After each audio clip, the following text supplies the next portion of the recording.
Good Friday, everybody. Hope you've been having a great low friction week. And alrighty, just going to be ripping into today.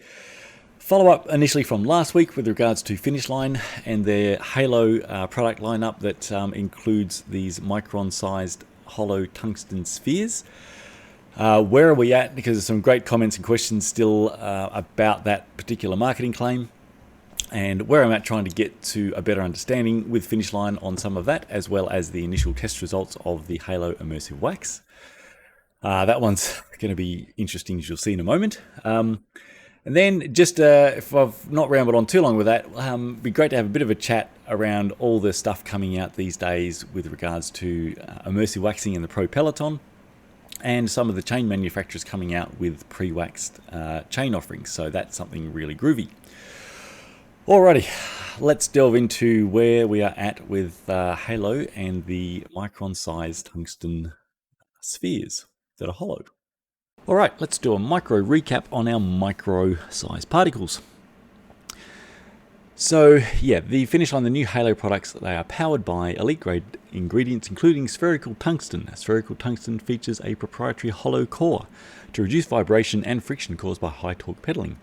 Spherical in shape, these sub-micron-sized particles further reduce friction by exfoliating to recondition the chain and create a rolling effect on the surface. And we can see diagrams here. One would assume these are the hollow tungsten spheres in between two chain metal surfaces. So this could be on the surface of the pin and the inner plate link bore, or the roller and the inner plate link shoulder, and under high torque pedaling loads. Now remember that the pedaling forces, because I guess the surface area of the chain parts taking your pedaling load are overall very small, the pressures on those surfaces are literally in the hundreds to even thousands of psi. So it is a huge amount of pressure load that we now have hollow and what must be very strong, also referred possibly as very hard, to be able to maintain their shape, tungsten spheres. So what does that mean with regards to the claims? Because there's a few tricky parts to that claim, and that's even before we get to the part where they are exfoliating and I guess reducing vibration by being hollow. There's just so much to try to unpack and get our heads around with just this one marketing claim area, which we tried very hard to on the call, and I've since sent off a very big email of follow-up questions and clarifications and requests to speak to the right sort of persons in the sort of R&D and tech development area at Finish Line, to see if they're able to explain this stuff to me in a way that that makes sense. Because at the end of the day, we can only keep coming back to, I guess, the baseline understanding. And if the particles are that small with those pressure loads, there just cannot be a rolling effect. If they are strong enough and hard enough to withstand those pressure loads, that's just simply way stronger than this, I guess, what the surface of the metal can withstand itself. So really, they can either be soft and immediately compress, and we have a tungsten disulfide layer that is helping with the friction surface of the chain and filling in the asperities. Or if they are strong enough and hard enough to remain a hollow tungsten sphere, how they can be anything other than extremely abrasive, it just goes against the numbers that we know and the basic of logic and physics that we have there. So yeah, we're still sort of struggling with that, and I need Finish Line to really try to help me with that.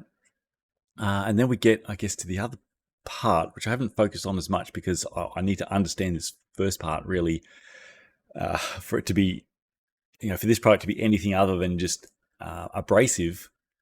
We have to get our head around what's going on with these particles remaining hollow and spherical. But moving on to, I guess, the other part, the exfoliating layers, whilst all this is happening as they provide apparently a rolling effect, it's also a tricky one to get our head around. Again, these are nanoscale particles. How many layers do they have to give? If we assume that they are exfoliating a layer each pressure load, so as the chain link goes around the cassette under your pedaling load and also around the chain ring under your pedaling load, We can basically call those 2 high pressure load occurrences per trip around the drivetrain. And if they are exfoliating a layer each pressure load as they provide their rolling effect, how many layers do they have to give? Conservatively, I did some sort of back of the napkin math that if you're pedaling at say 90 cadence with a 50 tooth chainring and you've got a 106 link long chain, all of which is sort of fairly normal stuff, that, across a treatment lifespan, if we say that you were to immersive wax with a halo or apply the halo wax strip or wet lube, that you would sort of expect around, say, maybe 10 hours treatment lifespan in dry road conditions. It's going to be around about 50,000, I guess, high pressure load, exfoliations, we'll call it, per sub-micron scale nanosphere. How many layers do they have to exfoliate? Is it 100? Is it 5,000? Is it 10,000? We just don't know. But at some point, I would expect that these little submicron spheres have exfoliated all the layers they have to give, and therefore we don't have a hollow sphere anymore. What does that mean then for the vibration, reduction? Which of the claims around? That's a part of the benefit of having these proprietary hollow tungsten spheres in there. So, is that vibration reduction benefit there for pedaling for 5 minutes, or is it there for the full 10 hours expected treatment lifespan? It's really hard to sort of get our head around that without some further information. So that little refresher on just all of what's going on with the proprietary hollow tungsten spheres side of things. Let's have a look at, or a quick chat about the test result for Halo immersive wax through block 1. Actually, but before we get to the test result for block 1, it looks quite different, this product. So I took a quick pic for Instagram, which I haven't done for so long. Sorry, I'm so bad at social media. No other immersive wax quite looks like this one, that's for sure. It kind of looks like I sort of smashed up my sandcastle I made at the beach and put it in my wax pot. But there it is. So if you hadn't seen a close-up of what it looks like out of the bag, there is the Halo immersive wax. Alrighty, to the test results. So I've only progressed through clean block 1 at this stage. For those unfamiliar with the ZFC test, that is basically 1,000 kilometers. So a new chain is stripped of the factory grease. It's whacked with the finish line Halo wax. Run for 400 kilometers on the big chainring in Cog 4, which is basically 12 hours and 15 minutes. It is then re-waxed and then put onto the small chainring Cog 1. That is an 11 hour and 6 minute interval. It's then removed and re-waxed. 400 kilometer interval again on the big chainring, and now on Cog 5, which is an 11 hour and 12 minute interval, totaling 1,000 kilometers, no contamination. And oh my lordy.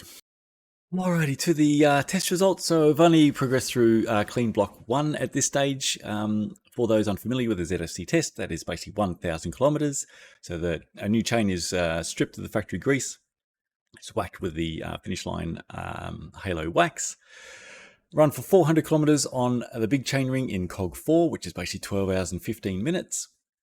It is then re-waxed and then put onto the small chainring Cog 1. That is an 11 hour and 6 minute interval. It's then removed and re-waxed.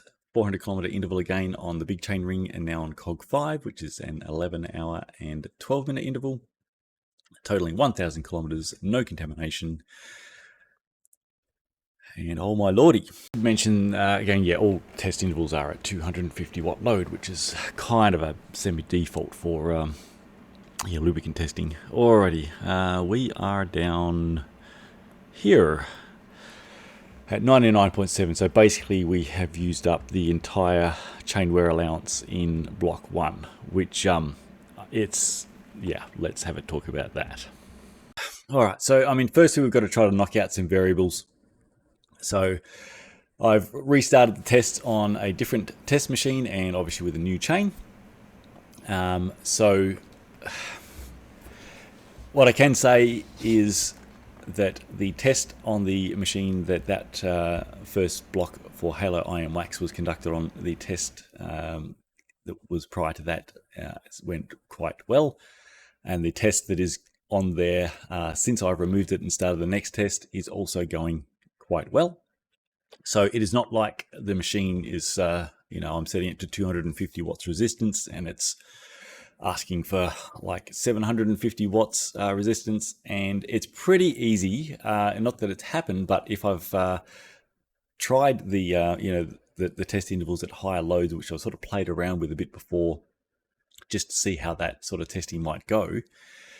There's a very, very noticeable difference in both sound, the strain on the coupling, the strain on the test or the Neo, the power draw. It's pretty easy to pick up if something was to be, even moderately out with regards to the load. And obviously, compared to, say, the other immersive waxes tested, the machine would have had to have been accidentally asking for about 2,000 watts resistance versus 250, because that result is that far out. Similarly, with the chain, I've got a number of tests which we've been doing pre and current from the same batch of Ultegra chains, which we get from Shimano Australia, that are going all groovy. So I don't believe there to be a chain batch issue. I have also restarted the test on another machine with another prep chain out of the same batch. And that one, I've only done the first interval so far, which was last night, and I'll do the second interval tonight. But after the first 400 kilometer interval, we do have a wear rate of just over 30%. So we're already trending to get a very similar result on this second test of, say, around 100% wear rate by the end of just this clean block one, which is it's a bonkers wear rate. All right, just to cover off as well with regards to lubricant tests. So it is also normally pretty easy to tell if a lubricant treatment lifespan is not lasting the intervals. So if the lubricant treatment is giving out, be it a wet lube, wax strip, immersive wax, it's also fairly obvious just by how loud the chain is. As you know, chains will start to sound very dry when they're running low on lubricant. It doesn't matter what lubricant it is at the end of the day. If it's basically out of lubricant inside the chain, it's going to be really noisy. And if that lubricant treatment giving out is sufficient that there's really bugger all to nothing left, then the chain starts to squeak because we've now got metal on metal. So these things are not difficult to sort of pick up in just general observations. And other lubricants and other immersive waxes, especially some of the immersive wax bases I've tested for various manufacturers as part of the development. Sometimes wax bases really, I guess where we start, things are not where they want them to be. That's why they're testing. So the wax base might be far too brittle, in which case its treatment lifespan is terrible, or it might be too soft and it's also giving out. And by the end of the intervals, it's pretty easy to detect. And same with a bunch of say wet lubricants. If the treatment lifespan is too short, like we've seen with some, then they give out and the chain is squeaking after X time into that interval. The observations on this one is that the wax treatment, so the chain was still sounding smooth by the end of each interval. So that sort of, I guess, indicates that it's not a wax-based treatment lifespan, issue, because the chain would be very dry and potentially even squeaking if that was the case.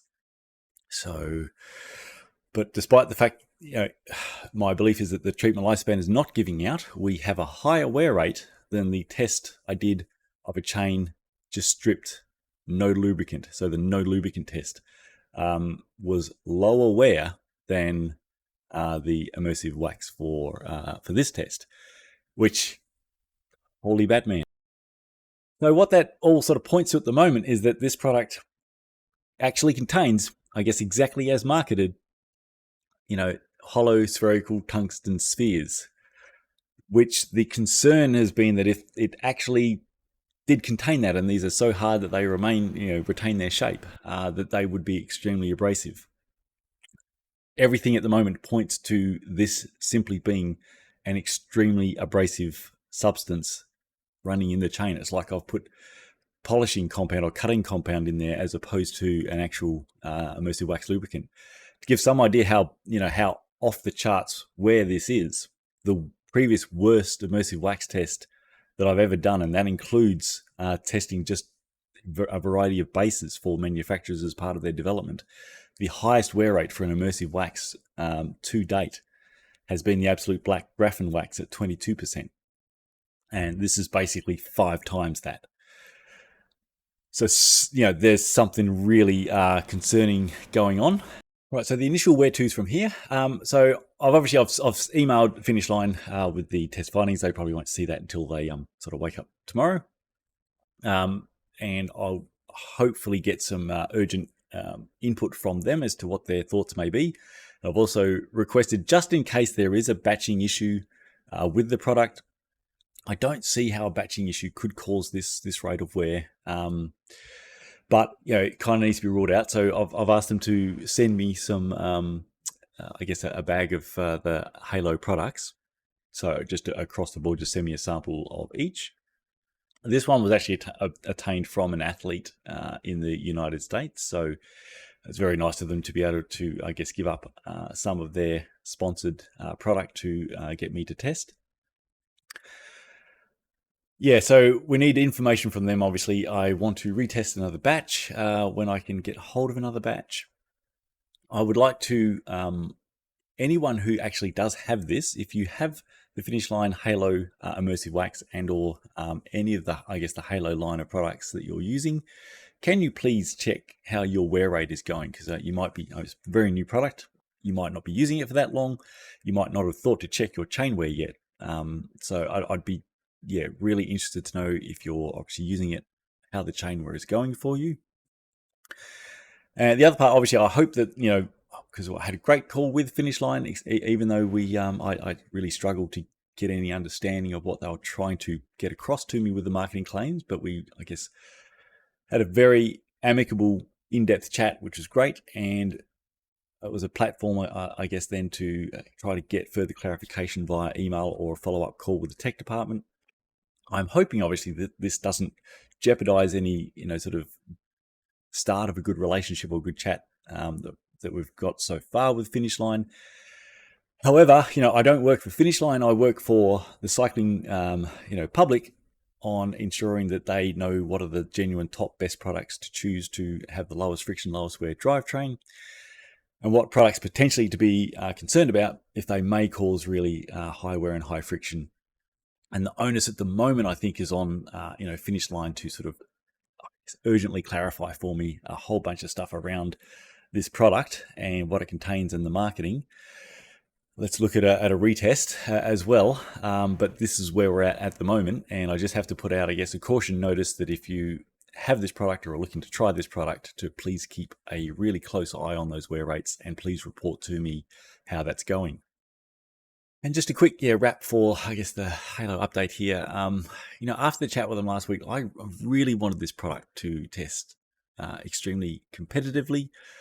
The best outcome for me with, after I've had a great chat with the manufacturer and I get the sense that they've worked extremely hard to bring a genuinely great product to market, is a great test result. And if it's, a really competitive product, then it's just another great product that I can get on the blower to the importer and stock and recommend that product through the ZFC retail store.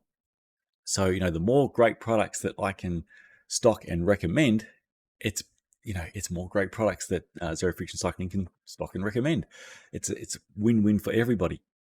And it's just flat out less fun if you've had what you think is a great sort of interaction and a great sense of what a manufacturer is doing, and then the test result goes to a sort of a more awkward place.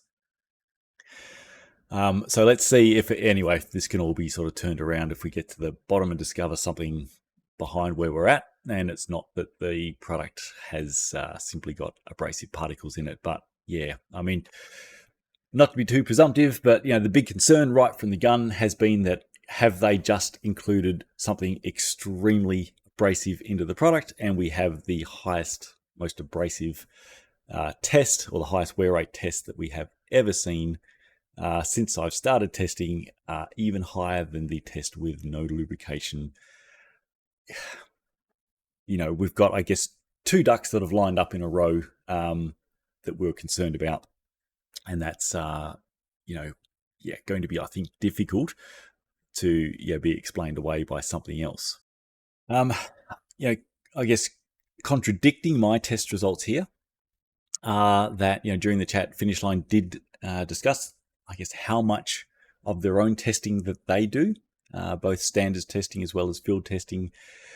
Logically, anything remotely like this result, I mean, even a test result vastly better than what I've attained in block 1 here, even if it was a 20% wear rate, I would expect that, logically, that kind of wear or that kind of result should have shown up in their testing, or they would have twigged that something is not where they want it to be, and to keep working on the product.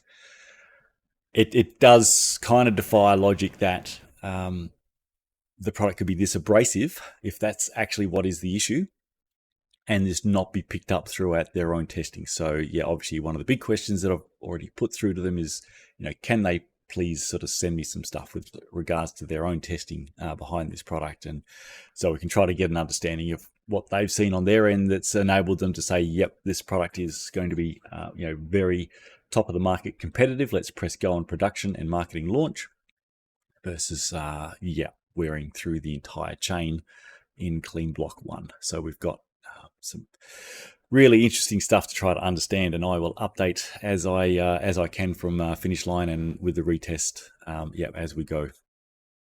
So yeah, wrap for now. I still, I guess, I'm going to ask for things to be given the benefit of the doubt till I have had the time to cover off all bases, both with Finish Line, with another batch of product, and hopefully also with some information from others out there in the world that are using the product, and see what we get there. But definitely we're in a place where I have a lot of concern, and I wouldn't want somebody on a very expensive sort of chain and group set to be caught unawares. So, I have to sort of flag this at the moment, even before I've, I guess, had the chance to have a deep discussion with Finish Line on where we're at the moment. And, again, not to be too presumptive, because we do have bases that we need to cross-check and cover off before I'm going to do the actual detail review and my own personal conclusions and summary. But right from the outset, and I'm not Robinson Crusoe here, from the very first, I guess, look at the marketing launch of this product, the initial thoughts were straight away, that cannot be possible. You cannot put particles that are, micro scale, that are that hard to be able to remain their spherical and hollow shape, notwithstanding whatever is going on with exfoliating, because we don't understand that. But the main thrust of the claim of these particles are actually remaining spherical and hollow and providing a rolling effect, that at that scale, it cannot be possible. It would simply be very abrasive. And we have a very, very, very abrasive high wear initial test result. So there's enough to flag the concern. Like it's not to be too weird, or every now and then, I love my weird analogies, but it's kind of like if Trojan condoms came out with a marketing claim of they've now just added micro barbed wire to improve the sliding effect. You'd go, that's weird. I don't see how that works. I can't see how that could work. I reckon that would be painful for all involved. It's a little bit like saying, hey, we're putting in tiny, really hard particles into our lubricant that's going to be under enormous pressure, and in that environment, it's going to obviously cut into the metal surface. So the whole thing is quite fascinating, right from when they've launched the marketing claims, and haven't been able to get to an understanding in the first chat. Very, very concerned after the initial block 1 test, and flagging all of where we're at the moment. So just, if you are using the product, please keep an eye on it and report if you can. And I will keep up to date as I get more information from Finish Line and the retest of this first block, but it's going the same way as the first test. And we'll see if we can get a different batch and test that, and then we'll do the full review. All right, let's get on to happier immersive waxing stories. So it comes up sort of still more and more, I would say, these days, questions and comments with regards to, hey, how come the world tour teams are not generally immersive waxing their chains? If there's all these benefits to immersive waxing, from efficiency and lifespan and so on, why isn't the World Tour, why aren't the World Tour teams jumping on it? And yeah, there's a few cool ins and outs as to, I guess, where we're at the moment and where things are likely to go in the future, and what's, really, I guess, been some hurdles for, mass adoption in the World Tour teams to date. So I believe it was Bike Radar that did a recent article covering this, as well as a bit of a YouTube video after a discussion with, I think it was Xavier Disley of Aero Coach and Dan Bigham of Watch Shop. Dan Bigham's also of much speediness fame as well. And they had some interesting ins and outs with regards to sort of what's holding back immersive waxing rollout into the World Tour peloton, if it's all that and a bag of chips. So some of it that they covered were, I guess, there's a whole bunch of things around logistics. So they talked about, say, even Tadej Pogacar will have, say, 5 road bikes and 2 time trial bikes just for him. So there's 7 bikes to have wax chains for already. And then you multiply that out across the team. That's a lot of wax chains needing to be done. My thoughts initially on that were, unless he's using all of those bikes every day, you don't have that many wax chains to do. Obviously, you're only going to need to re-wax the chains that have been used. So, yeah, even for some of the stages, I haven't seen them use all 5 bikes. So across the team, you'd probably expect that if they used, say, even if the entire team used 2 bikes each, then that's going to be a total of, say, 16 chains to re-wax at the end of the day, which, depending on how they're set up for their, I guess, logistics and processes, may be a thing. It may not be. You do also need to subtract whatever, I guess, other chain maintenance time that they would be doing to sort of compare to that. But yes, they are quite used to just, for a lot of the teams, brushing, I guess, the standard, which is, what you will often see. They'll have a bidon cut in half with degreaser in it. They brush the degreaser over the chain. It's rinsed off with water, dried to an extent, and then re-lubed with their chosen lube. So they're very used to being able to rip through the chains on the bikes as they just rip through cleaning and checking the bikes themselves.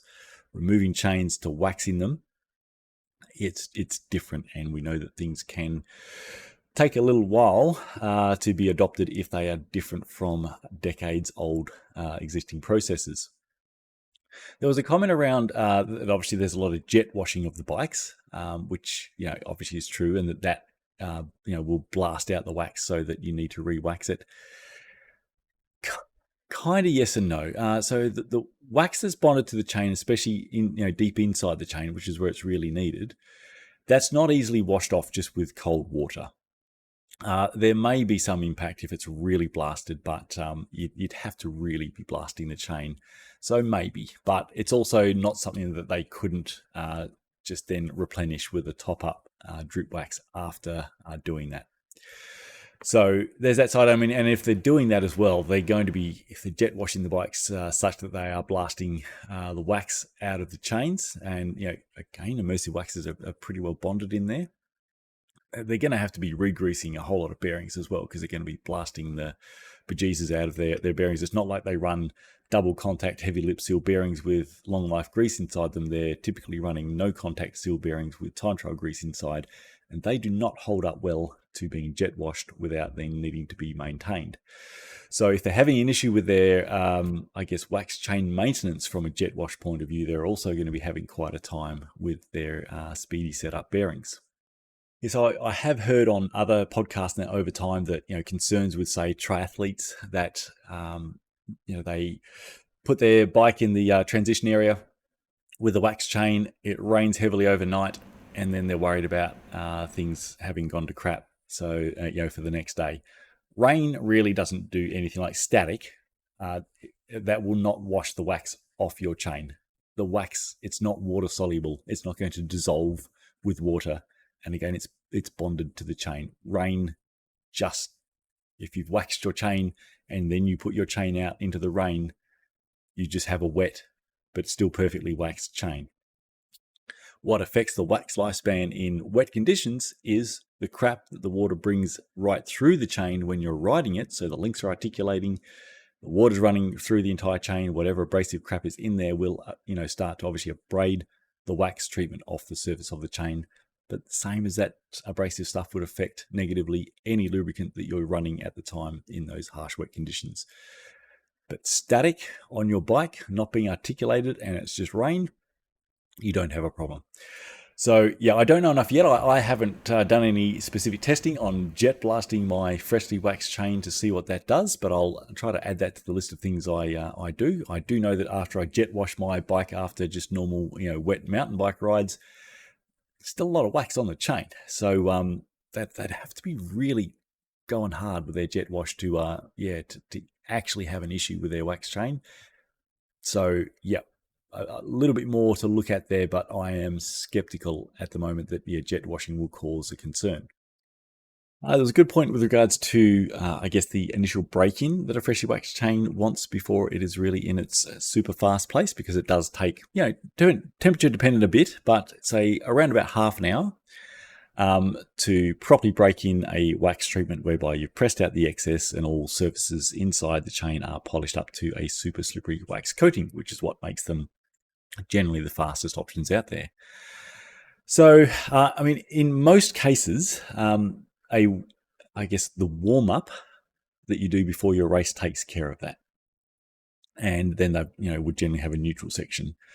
There may be issues, and I guess a bit more to be found out with regards to what's the standard for the majority of teams. Are they warming up on a different bike to their race bike? In which case, the chain on the race bike is just freshly waxed and not yet ridden until they actually start the neutral section. It'd be a bit interesting to know, but if that's the case, then yes, they would want to have a system to break in those wax chains before they, sort of hit the white line fever of a frenetic race start once the flag's dropped. So that could be a barrier for sure. We've seen that, for betting in brake pads. Most Pro Tour teams have a machine that does that to really speed things up. That could be something that they have in the future for the immersive wax chains if they're going that path and they are not warming up on those bikes pre-race with the chains on. It'd be interesting to see some more information on that over time. There's a bit of a chat as to whether or not the immersive wax chains are, I guess, any decent amount faster that's worth the extra effort. Because I guess the Pro Tour teams don't really have to worry so much about parts longevity like your normal cyclist does. They're going to be more interested in outright speed. So is, say, an immersive wax going to be a watt faster than a good wet lube or wax strip lube? Now, we do obviously have to take the testing that we get from Ceramic Speed, with some conditions attached because they are a player in the market. So they're going to trend towards, the top wax drip lubricants and immersive waxes being faster than, say, wet lubricants, because at the end of the day, their side is going to be, and I do agree with, if there were wet lubricants that were matching the outright efficiency of the top wax lubricants, then they would have a wet lubricant that they are pushing as opposed to wax lubricants.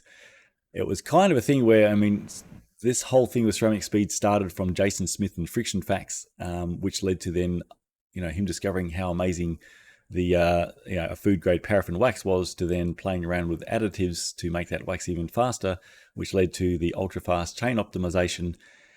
He was initially really surprised with the results of paraffin, and things were led in that direction from the the world's best independent testing results at the time. So we ended up in a place with immersive wax based on independent efficiency testing that was extremely accurate. Ultra-fast optimization and Jason Smith were bought out by Ceramic Speed, and he went across there and continued that good work, and Ceramic Speed have now continued on that, I guess, that same testing. So they're using basically this testing to determine what are the fastest products. And at the end of the day, they're led by that. If there was wet lubricants that were beating what they could produce with wax, then that's what they would produce, and that's what no doubt some others would produce and market as well. Some of the information I guess put forward as to sort of whether or not how much difference they could detect between, say, top wet lubricants and wax were coming from the likes of, say, Dan Bigham, and with just again nothing. I can't speak against that at all, because I think Dan Bigham is amazing and doing amazing work. But we have to take into account that he is sponsored by Muck-Off, who are, I guess, done a whole lot of really interesting things with regards to their testing to kind of go against waxes, which if you want to know more about that, watch the video called Muck-Off Files Part 2. And that will tell you all you need to know about muck-offs testing and why they do it and why they have the lubricants that they have as opposed to any wax products. So that in itself is a whole thing.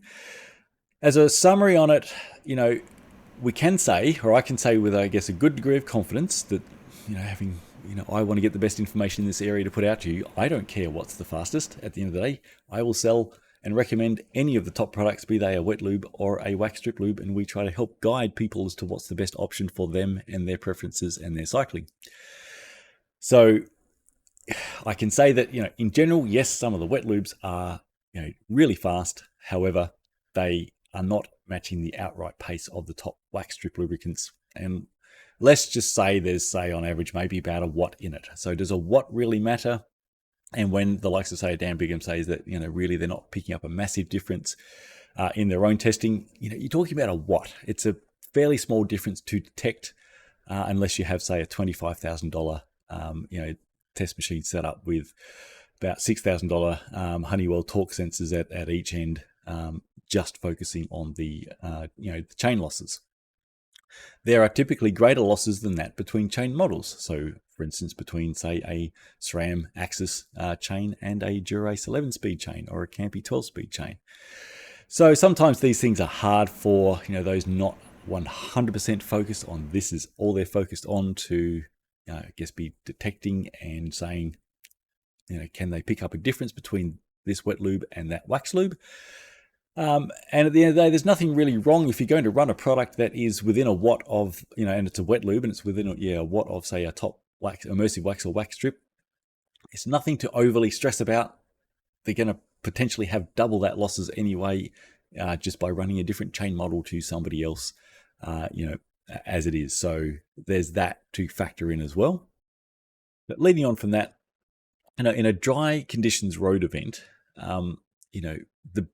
your biggest benefit overall with immersive waxing for, your normal cyclist is its much higher contamination resistance versus wet lubricants, and the fact that every time you do a re-wax, you reset that contamination.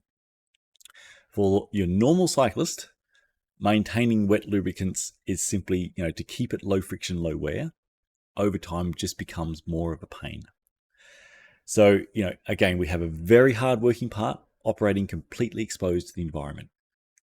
If you are going out for a single dry conditions road ride and then resetting the contamination by degreasing the chain and relubing it, you don't really have a big issue. So the gap between a top wet lube and an immersive wax, it's not going to be, that massive, or, there's not going to be this, especially by the end of stage, a big issue. Things really will, I guess, change on that front for gravel stages, cobble stages, anything off-road. That is where the much higher contamination resistance of your top drip wax and immersive wax chains really pulls ahead versus your wet lubricants, because wet lubricants, unfortunately, every particle of dirt and dust pretty much sticks on contact. And the wetter that lubricant is, the easier the pathway it has from getting outside to inside and simply becoming abrasive and higher friction.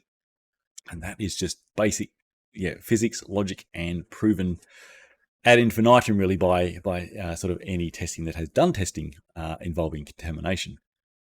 So at the end of the day on that one, whilst overall immersive waxing is better, if it is going to be a more involved and difficult process for a world tour team, and the gap isn't really that much, if it's less gap because they're resetting the chain every day anyway and it's dry road conditions, do they bother going through the change versus just running the process they know? And just as long as they're using an actually good wet lubricant, they're in a great place. So that's part of where some teams will be, I guess, pressing pause on, are they looking to make a change just yet? Who really has the big benefits from this is obviously world level gravel and obviously world tour, cross country, mountain bike racing and enduro. They still have to pedal a bit in enduro to get themselves up to the start of the next stage. But as we've sort of discussed, ironically, despite the enormous benefits for those operating in the world of dirt and dust, mountain bike is about 2 decades behind road.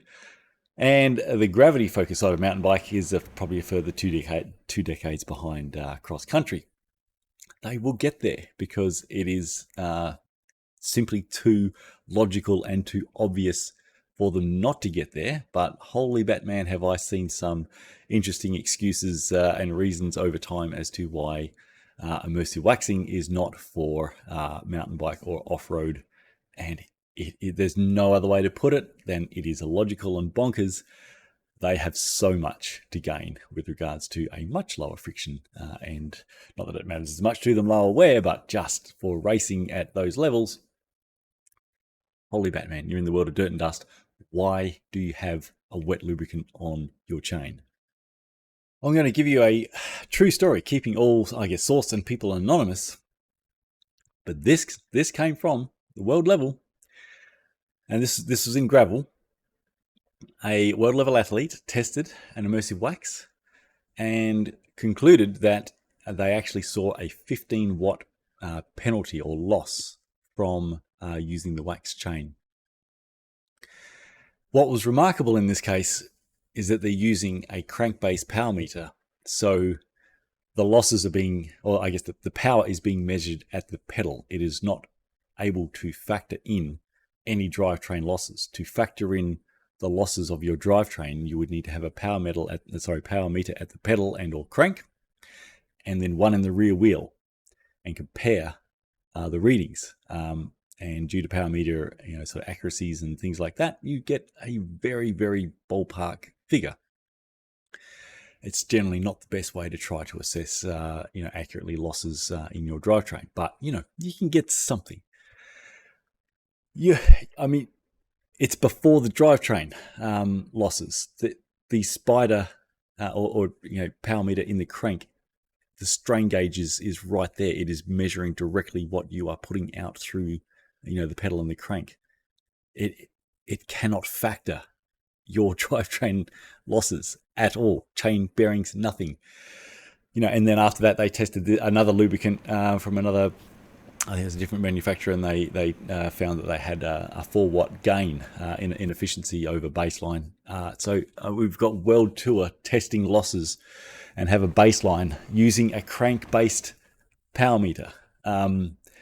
So I'm not ascribing that level of thinking is common in the off-road world, but it is an example, a real world for reals one.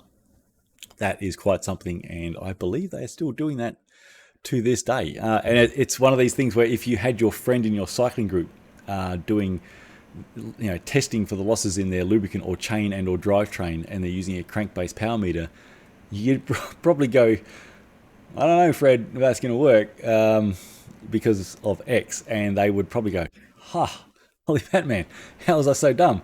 Far out, what was I thinking? And that would be that. And just your normal average cyclist talking over coffee would have that sorted over one espresso. And here we are at world level in gravel, and we continue to have athlete and mechanic assessing drivetrain losses using a crank-based power meter. It's a wide world out there. Right, so I better try to wrap this one as well, because I've talked way too long as always.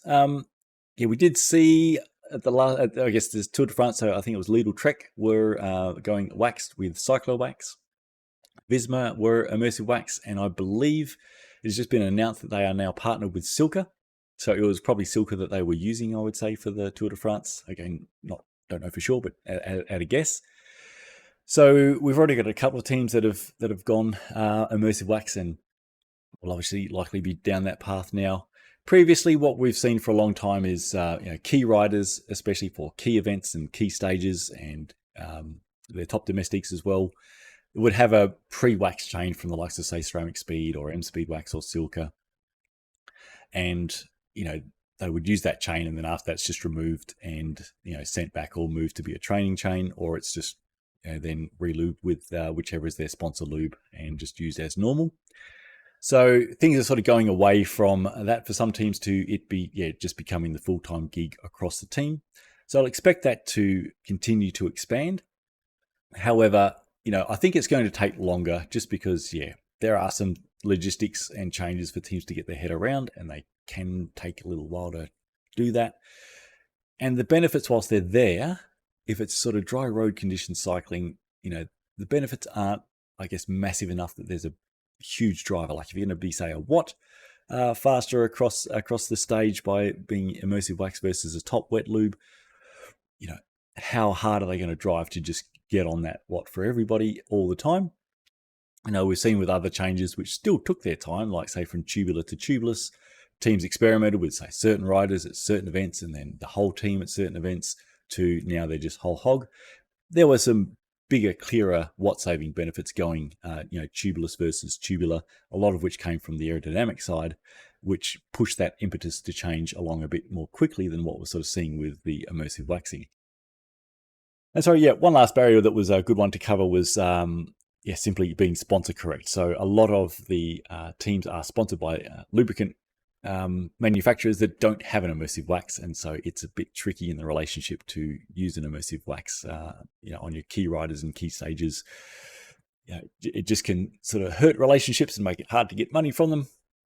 So as we see more manufacturers that are already there that are bringing out their own immersive wax, or I guess immersive wax manufacturers taking the place of a previous lubricant sponsor because they want to get at the world tour level and get that exposure and marketing, then we will continue to see more and more teams be able to run immersive wax without it causing issues. So I think in the next 5 years, it's hard to make an exact call, but like I said, it's going to probably move a bit slower than tubeless. But I would say in the next 5 years, if we didn't see, I guess, at least around half to the majority of the World Tour peloton running an immersive wax versus a drip lube, or especially wet lube, especially big races like the Tour de France, I think that's going to be much more the norm. And 10 years from now, it'll definitely be the majority of teams will just be immersive wax. They'll be all over the processes that they need to do that. It will be very simple once they're all over those processes. And at the end of the day, they want to be on the product that is faster than other products if it's easy to do so. All right, lucky last one today that I wanted to cover. Sorry again about the length, but factory wax chain. So we've seen that Whipperman now out with factory wax chains. Don't know what wax they're using. I've got a couple of guesses. I'm going to guess it's probably Optimize, which is another German company. So it would make sense for a German chain manufacturer and a German immersive wax company that's sort of been raising their profile quite well to sort of be the one. And you also may have seen KMC. They launched their pre-wax chains, which I think they initially launched with Squirt. Now they have got what's called the KMC Go Wax. I am 99% certain that KMC's Go Wax is just KMC being able to rebrand it that, and that it's still just that it's Squirt. Either way, overall, it's great. The more, I guess, chain manufacturers that are providing chains that are factory waxed, it just makes it so much easier for everybody to be on a low friction, low wear path from the gun without having to faff with degreasing their chain or going purchasing relatively expensive cleaners like drivetrain clean or strip chip, getting solvents from their local hardware store and doing a whole bunch of baths. It's done. So we don't have a factory putting grease on that then has to be stripped off by someone, and all the waste and time and money that entails. So even if the person is not going to be immersive waxing or even using a wax strip lube going forward, at the end of the day, they've started with something that is much better than factory grease in terms of their low friction, low wear running. And once that treatment has been worn down, be it squirt or be it an immersive wax, you can just reapply your wet lubricant over the top if that's your path anyway.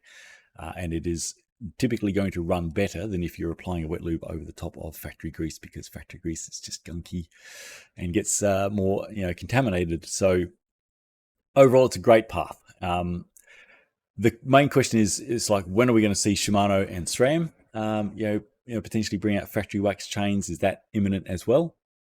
And I don't think so. It's just because at their volumes and their size, it's, I guess, what you call, say, a different product, or SKU nightmare. So, for instance, let's say you are SRAM and you're looking at going down the factory wax chain path. Aside from obviously implementing that different process at your factory and whatever costs they may have, and you've got to basically then double your SKUs for all the chain models that you're doing this on overnight. What volumes are you going to make of those? And so, yeah, if you're an importer, so let's say you're the SRAM importer for Australia, you go, what's the demand going to be? How many T-type XX SL chains do I get with factory grease, and how many do I get pre-waxed? How many XXs do I get? How many XOs? How many GXs? And in Eagle, how many, Eagle XX1 Rainbow do I get factory grease versus pre-wax, and copper and gold and black and XO level chains, and Axis Red and Red E1 Rainbow and Red E1 Silver and Force?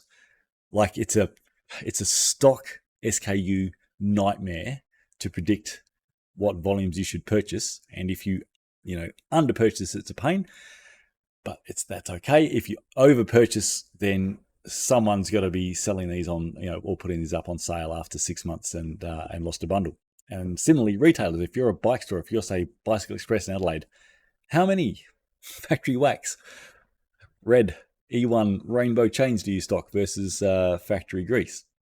Like, it just becomes really difficult, and places will be very tentative, I think, in terms of, both importers, wholesalers and retailers. How much do they purchase across these chain model lines, because they could be left holding the bag if they're not selling like they want them to, or there's just such limited runs. They've got an SKU that they've had to create on their websites that's just always out of stock and just back order.